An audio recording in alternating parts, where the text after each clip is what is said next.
It was once called the wickedest city on earth. Now, it stands beside the pyramids of Giza and the Great Wall of China as a UNESCO World Heritage Site. Yes, Port Royal, our forgotten fishing village, has just been recognized as one of the most important places on the planet. Not just for Jamaicans, but for all of humanity.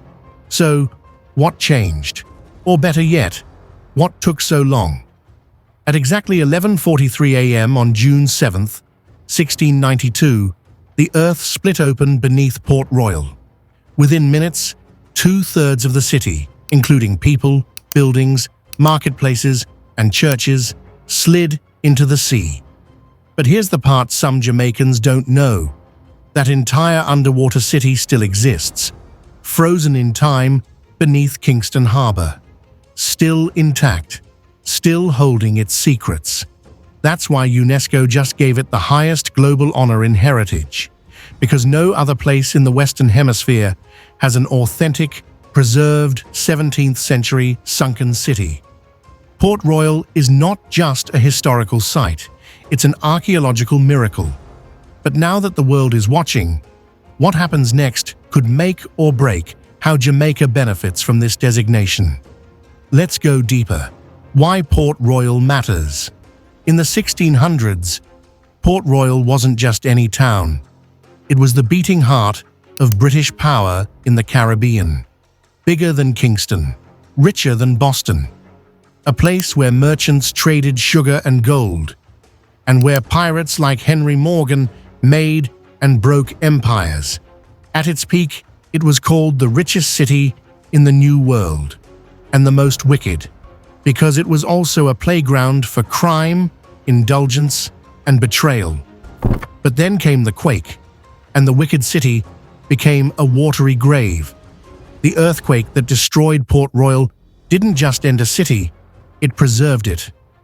For over 330 years, that sunken world has remained untouched under layers of silt and silence. Pewter plates still lie on wooden shelves. Pocket watches, frozen at 11:43, still tick inside the wreckage. It's our Pompeii, our Atlantis. And now, it's officially one of the world's greatest treasures. What UNESCO status really means. Being added to the UNESCO World Heritage list is not just a shiny badge. It means Jamaica now has a legal and moral responsibility to protect Port Royal at all costs. To the world, it now belongs to everyone, but the world is trusting Jamaica to care for it. UNESCO doesn't take this lightly. If we fail to manage Port Royal properly, it could be placed on the Heritage in Danger list, or worse, stripped of the title. That's happened before. Sites in Germany, Oman, and even the US have been delisted. So now, the spotlight isn't just on Port Royal, it's on Jamaica. What's at stake? Here's the part nobody likes to talk about. World Heritage status can be a blessing, but without a plan, it can also be a curse. If too many tourists flood Port Royal without proper limits, we could destroy the very thing the world came to see. Venice is drowning. Machu Picchu is cracking under tourist weight. Do we want Port Royal to be next? Then there's another risk: gentrification. As visitors pour in and property values rise, the same families who kept the town alive for generations could be pushed out. This has happened in Barcelona, in Amsterdam. And if we're not careful, it could happen here. That's why the stakes are high, and why smart action is urgent. The path to prosperity. Here's the good news. Jamaica can win big from this. Tourism? Yes, but not just in volume, in value. We're talking about high-value visitors, history lovers, educators, and eco-conscious travelers who spend more and respect heritage. Jobs? Plenty. From certified local tour guides to artisans making replica artifacts, to guest houses run by families right in the community. And education. Think of the impact of a world-class onshore museum, one that uses VR and 3D to let visitors experience the sunken city without diving. One that preserves history while creating income. It's already been done in Baia, Italy, in Alexandria, Egypt. Why not here? We can even learn from Belize, where local fishing communities became guardians of the barrier reef, or from South Africa's Isimangaliso Park, which created over 12,000 local jobs. Port Royal can be the same. If we lead with conservation, empower the community, and keep development in check, we can transform a forgotten village into a global model. Who must act now? So who holds the key?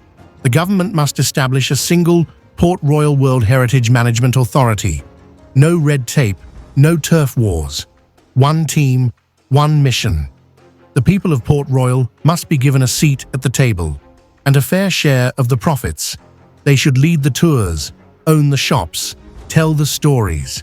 They are the soul of the site, and businesses, big and small, must follow a conservation-first model.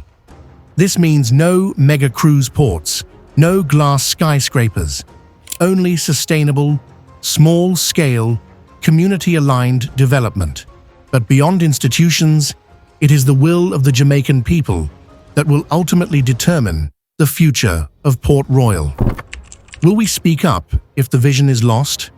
Will we defend it against short-term profits and foreign interests? Protecting Port Royal means choosing pride over convenience, preservation over exploitation, and national identity over fleeting gain. This is a once-in-a-lifetime moment. If we get it right, we win for generations. But if we get it wrong? 4 bonus facts. Fact 1. A brass pocket watch was found in the ruins, stopped at the exact moment of the 1692 quake, 11:43 a.m. Fact 2. Port Royal once rivaled Boston in size, trade, and population. Fact 3. The underwater ruins are so intact that archaeologists have found pots still sitting on hearths. Fact 4. The sunken city is one of the only places in the world where you can study an entire colonial town frozen in time. Port Royal was buried, but it is not broken. Now, the world sees its value, and the world is watching what Jamaica will do next. Let's not miss this moment. Subscribe to this channel, Impacting Jamaica, for more stories about Jamaica's past, present, and future. And share this video to keep Port Royal's story alive. The sea may have taken the city, but it didn't take the legacy.